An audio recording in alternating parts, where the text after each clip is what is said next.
Before adding a device to the Ambient Weather Network, ensure your station is connected to the internet and create a free account. This video assumes you have done these two steps. Log into your account on the desktop version. Open the main navigation menu by clicking My Dashboard in the top right corner. Then select the Devices tab. Under Connect Your Device, enter the MAC address from your weather station console. The MAC address is a number-letter combination separated by colons. Depending on your model, this number can be found on the back of your console or through the AWNet Setup app.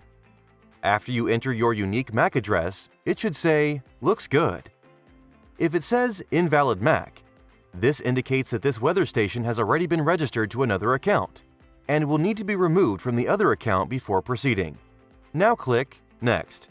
You can also give your weather station a name. It defaults to My Weather Station if you choose not to name it. For the location, you can either type in a street address or tap the Find My Location button. The system automatically finds the closest official weather station to you and supplies its relative barometric reading. If you want to show relative barometric pressure instead of absolute pressure on your console, use this number to adjust the offset in your console to read the same number. You can also set the time zone here. Finally, you can decide to share your weather station data with our active community and populate your station on the main weather map. After making all your selections, click Create.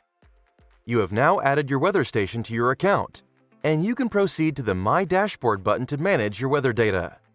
You should also see a star on the main map indicating your station. Don't forget to download the AWN app for free on iOS or Android to monitor your weather on the go.